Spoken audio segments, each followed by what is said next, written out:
My name is Tracy Fiddy, and I'm a lecturer here and the admissions lead for adult nursing at the University of Suffolk.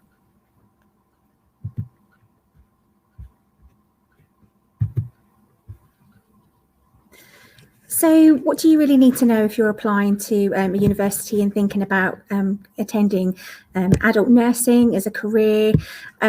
I would probably say that there's a few things in the next few slides that a lot of people generally really don't always think about when they're applying for university, and certainly for the more healthcare type courses. So all of our courses that we have aligned with nursing are normally promoted using the Nhs Values. So this is something, an area you may want to think about when you're applying. So certainly research and do a lot of research into these areas. So we look at the Nhs Values specifically alongside something called the 6 Cs of nursing. So we're always looking, and which is hopefully what you want to do if you're coming into adult nursing, is thinking about improving lives. And that's improving lives of individuals, as well as improving lives of communities as well that you might be working alongside. We always need to think about respect and dignity, because these are core things that you would need to know as a nurse. And we're talking about respect and dignity, not just for those people that you might be caring for, but also for those people that you might be working with as well. And this includes sort of diversity and inclusivity as well. We think that everybody counts, and everybody has the right to voice their opinions. Alongside this, all linked together with respect and dignity, and also ensuring that everybody is treated as an equal. The commitment to quality of care, we're thinking about making sure that you use a real evidence base. So certainly if you're doing something like your access courses, you want to make sure that there's an evidence base behind all the care that we're providing, and that's across the whole of healthcare in general as well. So we will use specific research. We will think about how we apply that and how we use that to form an individualised care plan. We also think about working for patients. So the main aims of obviously our caring, and also there's other 6 Cs, are making sure that we think about commitment and working for patients to improve their lives as well. And alongside all of this, one of the 6 Cs of nursing, which we also talked about, is compassion. So we want practitioners who are compassionate. And hopefully, if you can demonstrate these within your interview, there's a good chance, and also hopefully you'll get onto the course. But thinking prior to actually accessing these things, you might want to consider perhaps looking at some of these and applying them to your personal statements.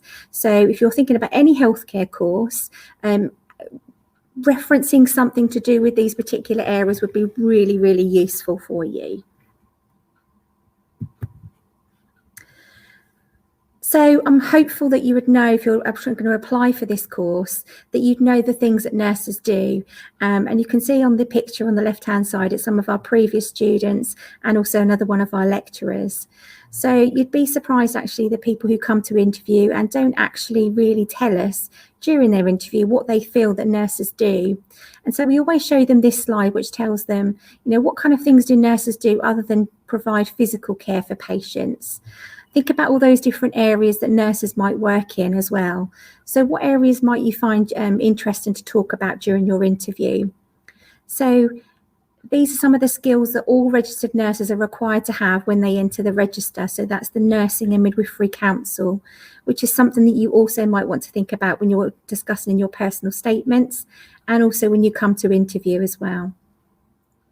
So we're looking at some of these key areas. So you might be considering leading and managing care, team working, supporting students, health education, as well as those ones we think about predominantly as nurses for prioritising care and assessing and meeting patients' needs. So I thought I'd just give you a very quick overview of what is actually some of the subjects or areas, modules that you might be looking at the University of Suffolk. And our programme was revalidated back in 2019. So some of the areas and modules you might be studying, alongside the core practice modules, which you can see throughout every year, are particularly useful and are definitely needed to be able to complete your degree.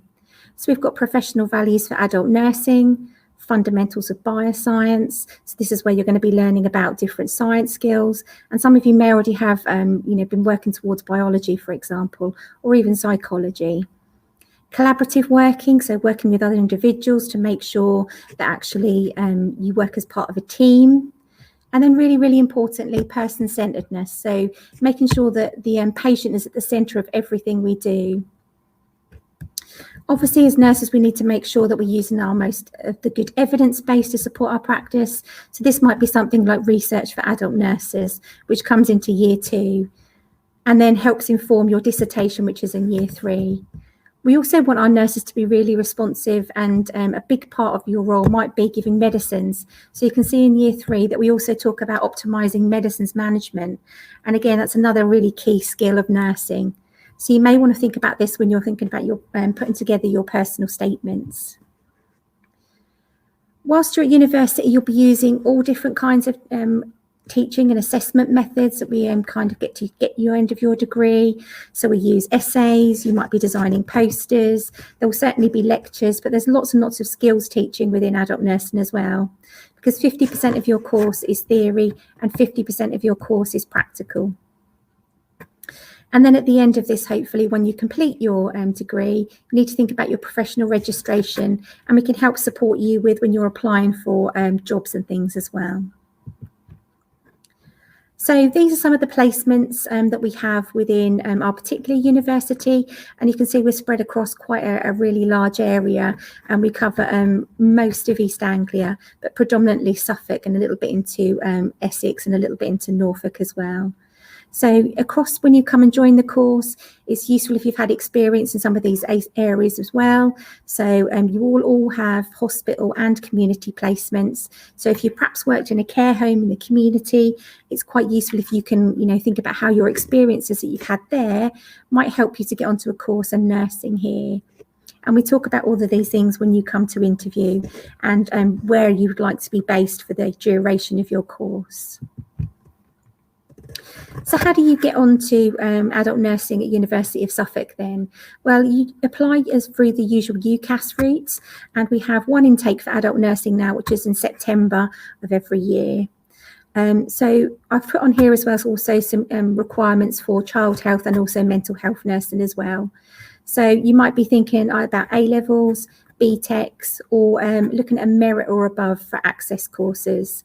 Alongside this, we do actually require you to have GCSEs, including maths and English, at either level 4 or at functional skills level 2. Child health nursing, if anybody's interested, does have a slightly higher tariff points. And what we're looking at here is that the places are much more difficult to. There are fewer placements and much more difficult to get onto this course, but they do ask for very similar levels of access.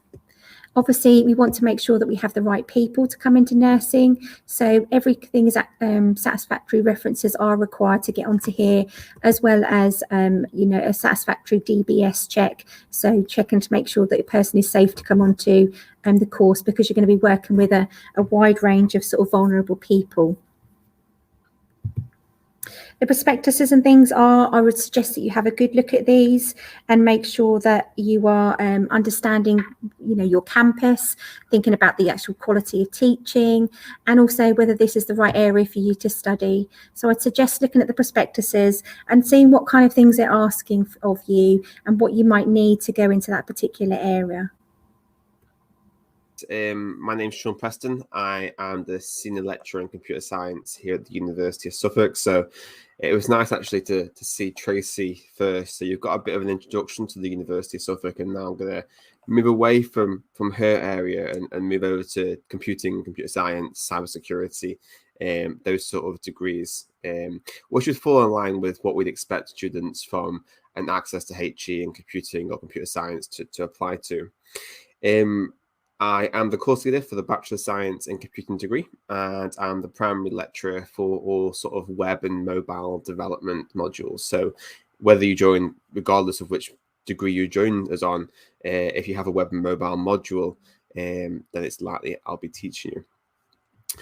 So this is slightly different to what you'd probably see if you go to our website, and that's because we are going through some changes in the portfolio. So you're actually seeing it fresh off the press, which will apply for next September. So for those that are doing 2-year HE access degrees, or if they're coming out, they're applying for university, you will see those changes go live over the course of the next couple of months.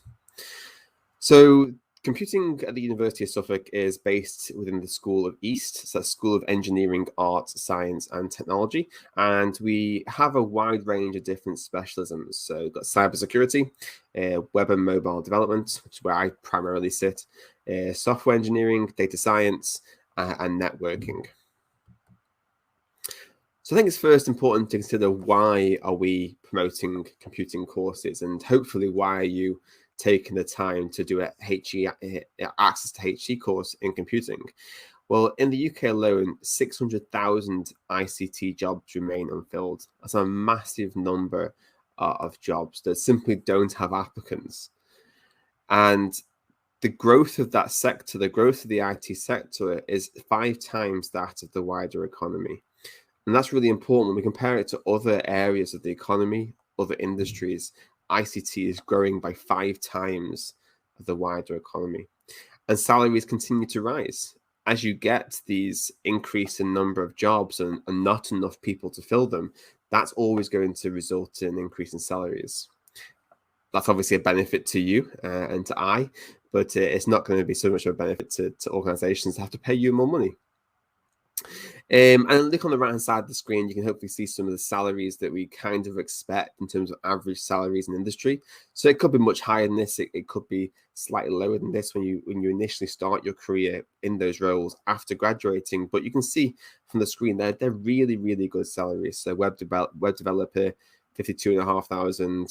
Cybersecurity expert, 62,500. So really, really solid salaries. So what degrees do we offer? This is really important because there are quite a few different variations of the degrees that we offer, and it will take up probably a good portion of this talk, but it is really important.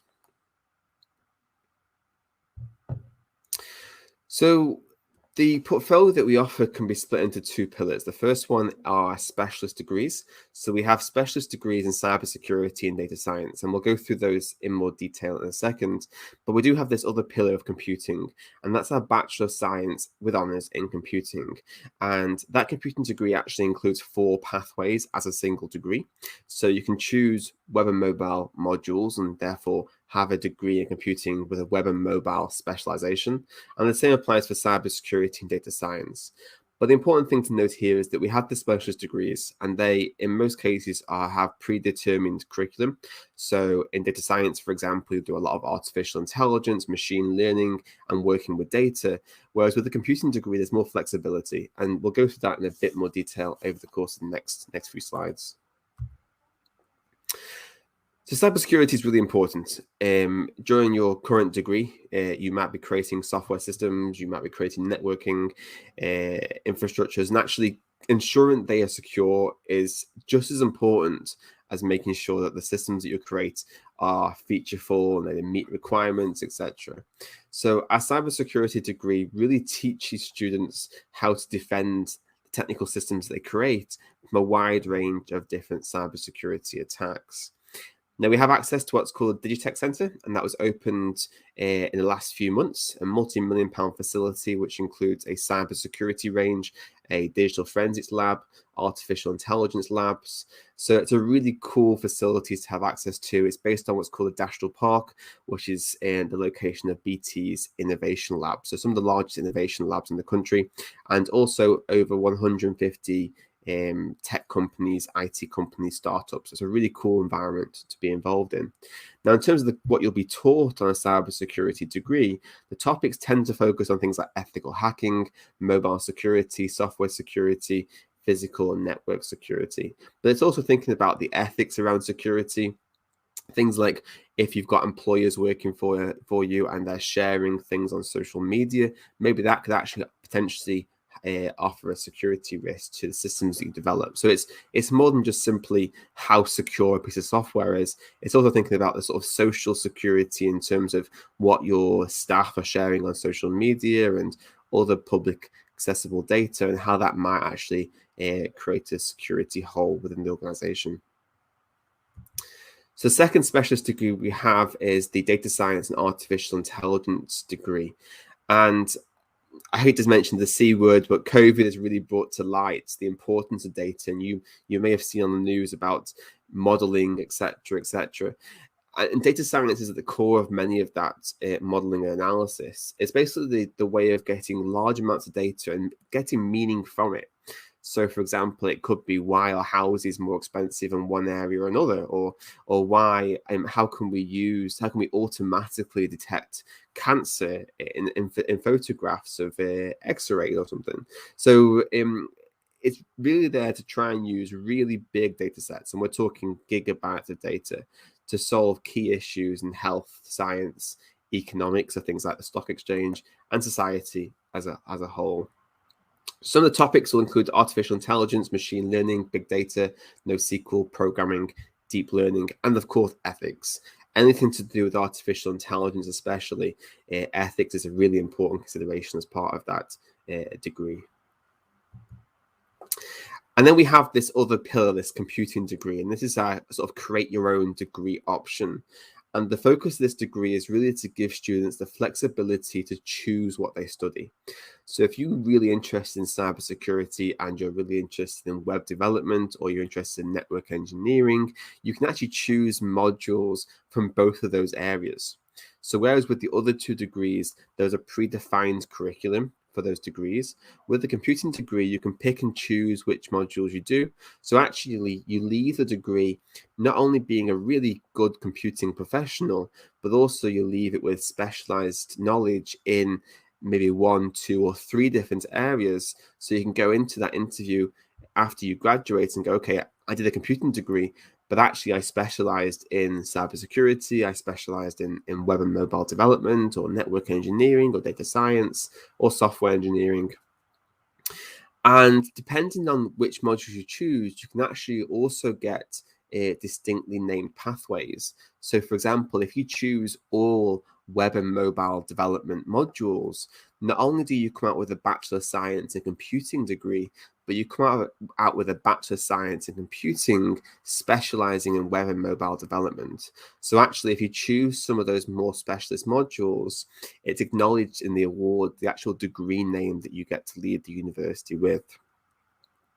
Now, one big difference on this degree compared to the two is that you can go on an optional placement year, and that would happen after the second year. Now, you don't need to decide at your sort of application stage or anything like that, or even in your first year. You can decide right up until the point of the second year whether actually you want to go on to placement or not, and we'll fully support you with that process. All students on the computing degree receive access to £300 worth of sponsored web hosting. So that means that any websites, mobile applications, web applications, they get hosted actually on the internet. So a lot of universities teach those topics locally, and that's why although it works, it means you can't share the stuff that you create with future employers, family, friends, add to your portfolio. By having access to this resource, you can actually create websites exactly as you would in industry. So briefly going through the degree and the structure of that, and I'm conscious of my time. So the computing degree has these optional modules. So you have a combination of modules that you have to do, and then ones you get to choose. So for example, here we have things like web design, programming, operating systems, and then you choose one of the other modules. So cybersecurity, data science, and foundations of management. And as you can see, as we go through each of those years, this is year 2, the number of optional modules increases. So this year, in year 2, you choose 2 modules. And again, you can choose data mining, databases, networking, more advanced web modules. And then going into the 3rd year, you get to pick all your modules apart from your dissertation. So you do your project and your dissertation, and then you'll pick 4 optional modules.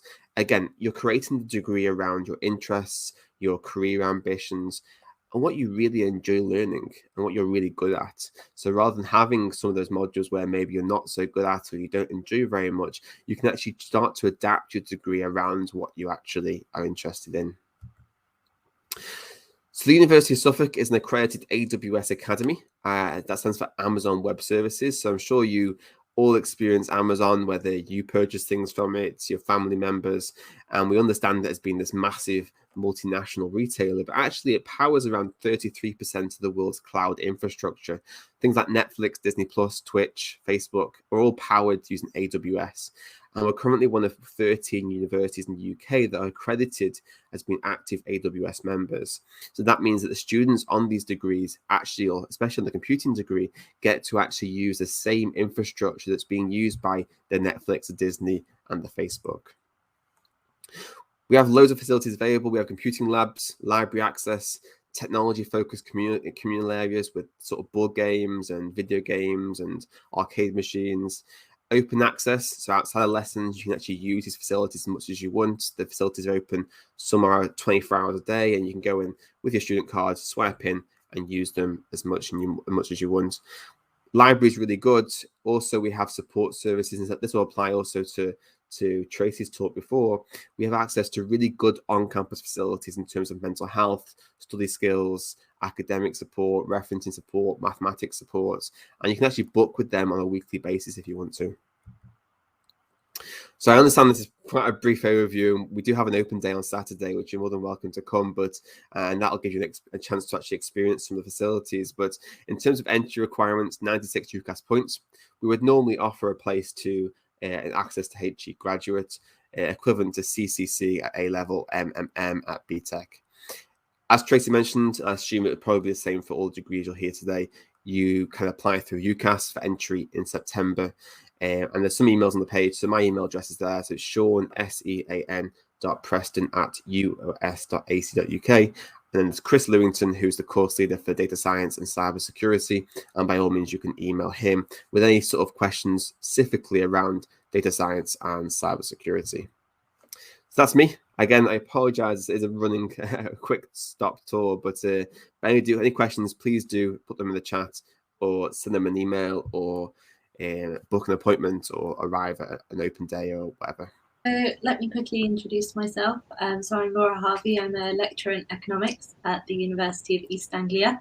And I'm going to talk for 5 minutes about the very broad area of the social sciences, which includes lots of things, as you can see on the screen. So everything that I'm going to talk about is going to have a caveat that I can mostly talk about the perspective of UEA and how we consider the social sciences, but this isn't going to be the same at every university. So I'm mostly going to be talking from a UEA perspective. But here in the Faculty of Social Sciences, we cover lots of disciplines and have lots of schools. So firstly, we have Norwich Business School, which you can do a range of business degrees, and I've grouped these into two possible kind of areas if you want to go down the accounting and finance route or a marketing route. We also have the School of Economics, which is where I am. We have the School of International Development, our law school, the School of Psychology. We have the School of Social Work, which also houses sociology. And lastly, the School of Education, which also includes PE, sport and health. So if you consider other universities, they might not have PE, sport and health in their social sciences, or psychology might be in a different place, or law might be in a different place. But so that's something to keep in mind when you're looking at courses and looking at universities. Oh, no. Oh, there we go. Got it to work. So I've highlighted here some of the degrees in white. So some of the degrees in social sciences might work closely with kind of professional bodies and other kind of regulators. So for example, if you do a business degree that has a lot of accounting content, then you might get some exemptions on a future degree in kind of when you go into the job market and you need to do a professional accounting qualifications, you might get some exemptions.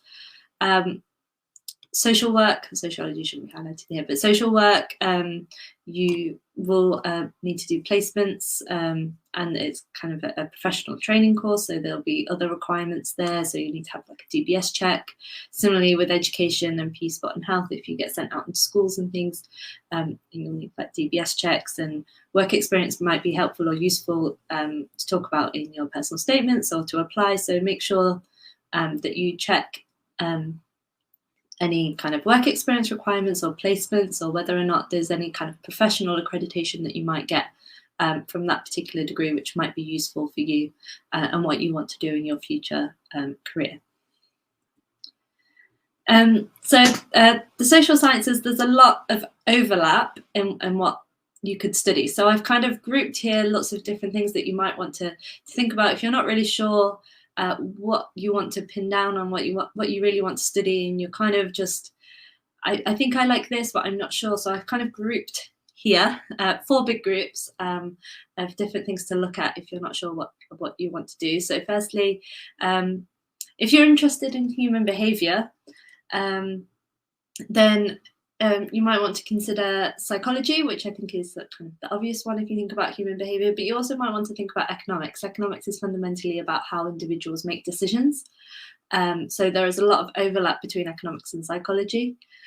Similarly, there's a lot of overlap between economics and business. But if you're interested in fundamentally human behavior, then economics, psychology, and I've put international development here as well. So international development is an interdisciplinary school.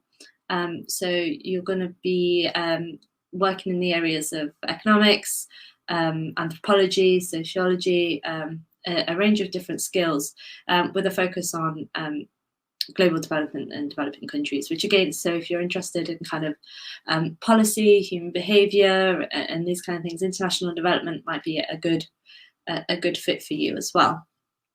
If you're interested in human behavior of an application, I didn't know how to call this group, but if you're interested in psychology but you don't want to do so much stats, so much quantitative aspects, but you're interested in kind of how people learn, then education might be a good fit for you. Education, they use both qualitative and quantitative tools, so that might be a better fit than psychology, so it's also something to think about. Also thinking about business marketing, there's a lot of psychology and studies of human behavior and marketing, so if you want like a really kind of practical use of this skill, I wasn't really sure the best way to name this, I need to think about this, then again, that might be another thing that you might be interested in. If you're interested in a really practical course, like you want to learn more kind of a trade or a skill, then kind of social work or education or P Spot and health, where it's kind of practical in nature, there's placements and kind of working with the community is involved, then I would say that might be kind of a route to go down. And then the last group that I've put, which again, I'm not really happy with the title, but I couldn't think of a better one, is if you're interested in kind of like a professional, more corporate career. So if you want to go into the legal profession, or if you want to work in business or finance, then kind of looking into either 3 of these degrees would serve you really well if you wanted a career in finance, if you wanted to go to the city, any of these kind of things. And again, law, think about if you want to get experience working in kind of a free legal clinic or charities or other ways you can demonstrate that you're interested in law. So my kind of things to keep in mind when looking at a social science degree, lots of universities will consider social sciences differently. So they might not all be housed in the same way that UEA houses the different schools. So, you know, don't worry if you find psychology in the medical school or you find law and humanities. Do check the entry requirements and criteria.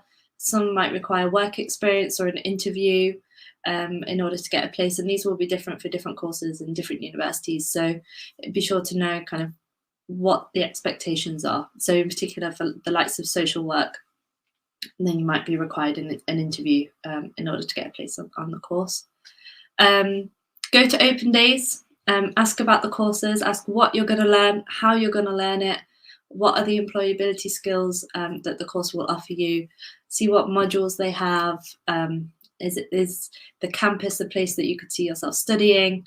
And lastly, my last bit of advice is keep an open mind, explore around a subject. So if you think you want to do, I don't know, business with marketing, explore around that. Are you sure you want to do business marketing? Do you want to do more finance? So just keep an open mind, look at the different options. There's so much choice, which makes it hard, but I'd say you have time to kind of figure out what it is exactly that you would like to do. And I'm going to hand over now to Chris. Thank you, Laura. Good afternoon, everyone. I'm Chris Jones. I'm a lecturer in history. Similarly, obviously, at University of East Anglia, like Laura. And I'm also the Associate Dean for Student Experience in the Faculty of Arts and Humanities. So I'm very interested in ensuring that our students who come and study with us in Arts and Humanities have the best possible time whilst they're here, and in supporting them to achieve what they want to and what they want to get out of their degrees. So, similarly to Laura, my brief is very broad. I'm here to talk about the entirety of the arts and humanities, and they are, as I've indicated here on the slide, two of the oldest academic fields of study. They date back thousands of years. And really what we're talking about, and when we think about the arts and humanities, are subjects that are interested in human societies and culture. So explaining why human societies and the culture that they produce take the different forms that they have, how they come to be, what their significance is, how we understand them, what creates them. And the arts, in many ways, is the sort of culture of that. So, be it drama or theatre or literature. So, in some ways, now we tend to think of them in the 21st and also the 20th century. We thought of them really as intermingled because we now live in a world where the humanities influences art and art influences humanities. So it's very common, for example, for playwrights to be very interested in studying theatre. They would understand the literature in their area. They would know about theatre from a sort of academic perspective as well as they would be playwrights. So the two are very intermingled. So they're often and almost universally grouped together now, particularly in UK universities, as the arts and humanities. So when you're looking at universities and you see the arts and humanities, this is why they are grouped together, because they're so interrelated and interwoven nowadays. So with that context in mind, you'll see that the kinds of subjects that you might find covered at universities that come under that umbrella term of arts and humanities, anthropology, archaeology, through to things like performing arts and visual arts, through to the very languages and the linguistics that determine how we communicate with one another. Now, inevitably, when you have such a broad range of subjects, if we could just move on to the next slide, Laura. Sorry, I don't have control. Thank you. When you have such a breadth, you can't cover all of it. So the subjects that have been sort of dimmed here, the ones that we don't cover at UEA, but the ones that are highlighted in white are represented throughout our faculty and all the different schools we have. So we have within our Faculty of Arts and Humanities, we have a School of History where I work. Obviously, we teach history. And then we also have a School of Arts, Art History, Media Studies and American Studies, and they do American Studies, which is kind of comprises, it's an area of studies approach to understanding the Americas. So it looks at it from largely a literary perspective, but also a historical perspective too. Then you have media studies. Some of you may be interested in media studies. It's a very, as a academic discipline, it's one that's grown and really becoming ever more significant as a field of study as media increases and the ways that we engage in media and the different platforms upon which media is available. It's ubiquitous now, and it's important for us to understand, as scholars, as human beings, to understand that world around us and to question it critically. And that critical thinking, that ability to look at an artifact, a piece of information, a source, a book, a news report, and to decipher it essentially and understand its author, the author's intentions, what it's trying to achieve, is when you get down to the crux of it, is in many ways what the humanities is about understanding why things are as they are. In that way, that's what we do as historians. We're understanding and asking why the past played out in the way it did. What were the factors that shaped historical events and processes? Philosophy just asks why at a very fundamental core level. Politics asks why do people engage politically with one another in various ways? Why do these things take these forms? International relations, why do states act in certain ways? Why do they engage with one another in different ways? Why do we engage in things like war? At the end of all of the arts and humanities, what we're aiming for is as with all academic disciplines, but there's a very core element of this intellectual journey in the humanities about understanding why, and taking lots of different forms of evidence, critically analysing it, and understanding how it impacts the world as we find it and how it impacts the world that we're going to go into. Next slide, please, Laura. So, based on UEA, I've sort of grouped these into the ways that you might like to conceive yourself as an arts and humanities scholar and how you might approach this. If you're interested in the past, you might be interested in studying history like me, or art history. You could go into it from a literature perspective. You might want to think about how literature has shaped the world around us and how it represents different time periods or how it represents different issues in the world around us. Philosophy will help us to understand some of the bigger questions about life itself in many ways and how we as humans engage with the world. If you're interested in human societies and or culture in the present, you might like to look at things like politics or international relations to try and understand why we find ourselves in a context like we do, in a global pandemic, why there are fuel shortages, why we find all these issues coming along concurrently. You can find politics will offer you many answers, but you'll also find that those answers may not convince you, and as a humanities scholar, it's your duty to make a convincing argument based on the weight of evidence that your case is the most convincing.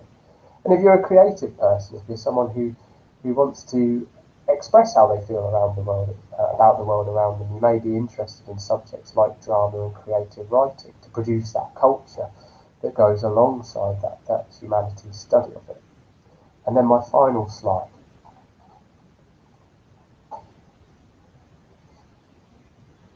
Thanks, Laura. So broadly, my advice on applications is very similar to Laura's, insofar as you may find, for example, that law, as at UEA, is a social science, but in other universities it's a humanities subject. You may find that languages may be a social science elsewhere, but at UEA they're in the arts and humanities. So, but broadly, I think what you want to do is, if you're applying to a arts and humanities course, demonstrate that you are critically engaged with the world around you, that you think, that you read books and newspapers, and you want to understand the issues of our times and of times gone by, and you want to figure out how things came to pass. And that engagement may look like things through engagement with the heritage sector. It might be that you create a blog or you have a podcast, but just be thinking how creatively you can demonstrate to on any application that you are really an engaged human being. So I'll finish there because I'm cognizant of the fact that I've gone past the 20 to 2. And yes, as Sam says, please feel free to leave any questions. There's a lot more about UEA that I ought to have said there, but I'm happy to answer any of those questions in the chat sessions. Thanks very much, Sam. Good afternoon, everybody. My name is Matt Kane. I'm the admissions team leader for both the School of Medicine and the School of Allied Health at Anglia Ruskin University. Sorry I'm a few minutes late. My laptop decided to turn itself off just at the crucial point, so apologies for that. So I'm just going to talk to you a little bit about some areas to do with science courses, medicine and public services. Just before I go on to that, just a quick reminder, some of you may have seen the Ucas presentation on Monday and presentation from Student Finance England. But these have been recorded and they're on the CAVA YouTube channel if you want to go and look at that again, or if you didn't get a chance the first time. Just a reminder as well about Ucas Deadlines. If you are thinking of applying for medicine, then 15th of October is the deadline, so that's next Friday, so you don't have a great deal of time. And then the deadline for equal consideration for most other courses is the 26th of January 2022. So I'm guessing you're all on access courses, so I'm guessing that you've all decided exactly what it is you want to go on to study at university. So really now what you have to decide is, you've got up to 5 choices, so deciding where you want to study, where you want to try and get into. My main piece of advice, I think, would be to thoroughly do your research for the course that you want to do and the university at which you want to do it. It's really important. You're going to be spending 3 years of your life studying at university, 5 years if you go on to do medicine. So you need to be sure that you think you'll fit in at the university and that they're offering what it is you really want. Before you make any applications, obviously check the entry requirements. They do vary from university to university and from course to course. Now most unis will accept access courses. They may be quite subject specific, so one particular access course might, for example, get you onto a science degree, but not necessarily onto, say, midwifery or medicine. Check as well things like GCSE requirements, because again, these will vary from one university to another. Check if universities accept GCSE equivalents, such as level 2 literacy and numeracy, because again, these things vary from place to place and from course to course. I would strongly advise you to attend open days at the universities you're interested in applying to, in person if possible. I think it's better in person. If not, then obviously do a virtual open day. But it is important that you try and find out as much as possible, both about the university that you might be studying at and also the course that you'll be studying. If you do attend open days, and obviously that gives you a chance, if you attend in person, you can see the actual campus where you'll be based, get a chance to explore the town or city where you'll be studying. You get to meet the staff, and perhaps more importantly, you'll get to meet some of the current students, who I think are the best source of information about courses. They'll be able to give you all the information you need, with the positive and negative feedback about the course or the university, and it just gives you something realistic upon which to make your decisions. Things that you should be looking at, and obviously, you want to know exactly what it is you're getting yourself into, what the sort of commitments are, the time commitment, how much free time you get, sort of what other opportunities might be available. So it's really important, as I say, to do your research before you make your application. The things that you ought to be asking about are the sort of typical timetables, how the course is structured, how many days a week you're meant to be in university, how much time might be spent doing self-directed study, if it's a sort of blended learning, so a mixture of virtual sessions and face-to-face sessions. So you need to know all that information to start sort of planning where you might want to go. If you're applying for one of the courses that lead to professional registrations, things like medicine, nursing, midwifery, paramedic science, operating department practice, any of those sorts of things, you'll need to know about placements, how long the placements are, what time of year you go, what sort of hours they are. So just to use an example for nursing, if you do a nursing course, then when you go out on placement, you will be doing the same work patterns as your mentor within that placement. That means you'll be doing night shifts, you'll be working evenings, weekends, bank holidays. And obviously you need to work out the commitment, especially if you've got other commitments at home. So if you've got children, you need to arrange childcare. These are all the sorts of things you need to take into account before you make any commitments to start a course. Check as well things like travel arrangements, so how, if you get into a particular university, will you be able to travel there and back from home? Are you going to have to find accommodation on campus or nearby? If you are traveling, how long that'll take you? How long will it take you to get from the campus to the placement? These all add up to the length of your working day, so it all has to be factored in, as well as any outside commitments that you already have. You probably want to ask about what accommodation is available. So some universities might offer guaranteed accommodation in the first year, for example, on campus. So that might be something that would be attractive to you. It might not be possible at other universities. They're all factors that you need to take into account. Something else you might want to take account of is, you might be thinking you want to do some part-time work to help support yourself. So check again about the timetables, about placements. Check how realistic it is to do part-time work and how much of it might be realistic to do. It's quite difficult. You've got to get a balance between your studies and your home life and any extra work that you choose to take on. So it's really important, I think, just that you do your research really, really thoroughly before you make any final decisions about which universities you apply to. I would advise you to use all of your available choices, not just to apply to one institution. There's no guarantee that you'll get into any of your chosen institutions, particularly with the professional courses, where it's highly likely that you'll have to go through quite a rigorous interview process before any places are offered.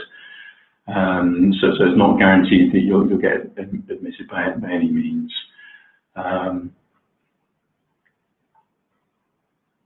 I think that's all I wanted to say, just in general. If anybody has any specific questions about a particular course or entry requirements or anything like that, quite happy to take questions. If you put those in the chat, then I'll try to answer them to the best of my ability. Lovely. Thank you very much for that, Matt. I can see that one question's just come up. So do you have any tips for interviews? That's what James is asking. Yes, I mean, just generally be prepared. I think generally when you get your invitation to interview, which I'm sure lots of you will, you'll be sent some information about what to expect on the day. So the format that may vary depending on where you're studying and what the course is. So some interviews might be just like an individual interview, perhaps with one or two lectures, or it might involve a group interview, a written exercise, as well as an individual interview. Lots of universities for the professional courses now use multiple mini interviews, or MFIs, which is a series of short interviews. So you might have 6 or 8 5-minute interviews, for example, doing those in succession. Some unis this year are going back to face-to-face interviews. Some are carrying on with virtual interviews. So here at Anglia Ruskin, some of our courses are doing face-to-face and some are carrying on with virtual interviews. So it's a real mixture. But make sure you're well prepared. You've researched your chosen course really well, and that you feel before you go into your interview that you're prepared for the sorts of questions that they might throw at you. So it will be things like, obviously an easy one. So, why do you want to be a midwife, for instance? So the answer isn't that, I watched Called the Midwife and I thought it seemed like a good idea. You need to demonstrate a little bit more research than that you have got a realistic expectation of what role it's really like. also be looking at things like sort of professional standards. So, for example, you can look at things like the 5 Cs, you know, professional body requirements, things like that. But just be prepared. They're nerve-wracking. It's difficult to give advice on sort of how to be calm going into the interview. But if you've prepared well, then hopefully you will be calm. There may be questions that throw you. Try not to get too flummoxed by that. It's perfectly acceptable with an interview to pause and say, can I just have a moment to think about that? Or you might go on to another question, and then, you know, at the end they might ask you if you've got anything else you want to add. You can say, oh, you know, there's something I wanted to add to the first question that I forgot to, and that's perfectly acceptable. You won't be marked down for that at all. So yeah, but the main thing is be prepared. Make sure you've done your course research really thoroughly.